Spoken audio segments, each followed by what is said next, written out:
nous allons ouvrir notre atelier de cet après-midi sur le thème Jean Jaurès et l'évolution révolutionnaire. Et pour traiter ce thème, c'est Jean-Paul Scott qui nous a fait l'amitié de venir, d'accepter de venir. Nous le remercions très chaleureusement. Je présente Jean-Paul Scott rapidement, spécialisé d'abord en histoire économique de la France, 19e et 20e siècle.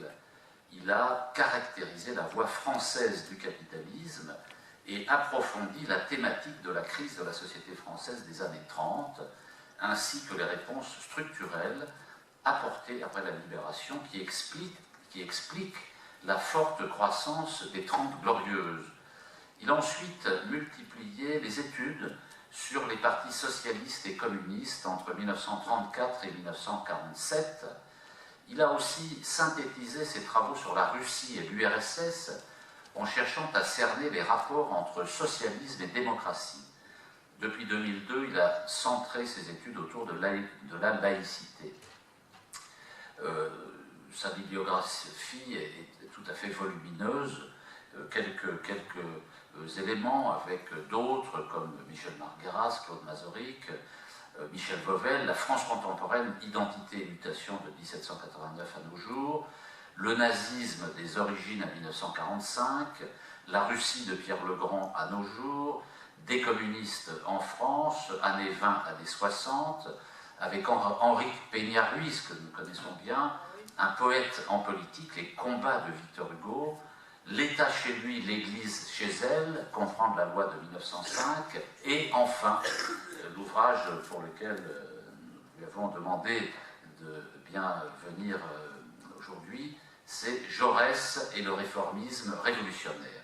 Alors, l'année 2014 a été l'occasion d'une double célébration. C'était à la fois l'entrée en guerre, la guerre de 14-18, et l'assassinat de Jaurès, ou l'inverse plus exactement, l'assassinat de Jaurès d'abord, et l'entrée en guerre ensuite. Les deux aspects seront évoqués par Jean-Paul Scott.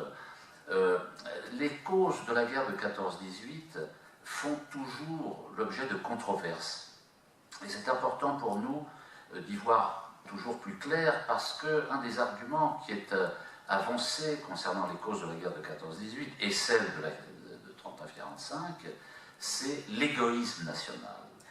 L'égoïsme national, argument qui se veut imparable pour expliquer pourquoi il faut détruire les souverainetés des nations et pourquoi l'Union européenne, finalement, a raison de capter, de dissoudre, de diluer les souverainetés au motif de mettre un terme à l'exacerbation des pulsions nationales que les peuples, évidemment, ne manqueraient pas de développer s'ils étaient pleinement souverains. Et dans son livre, donc, Jean-Paul Scott est à contre-courant des hommages officiels à Jaurès, parce qu'on a vu, tout le monde était jaurétien, de la droite à la gauche, tout le monde. De l'extrême droite, oui, de l'extrême droite à l'extrême gauche, tout le monde était jaurétien. Et donc, nous allons écouter Jean-Paul Scott nous présenter ses réflexions sur le sujet.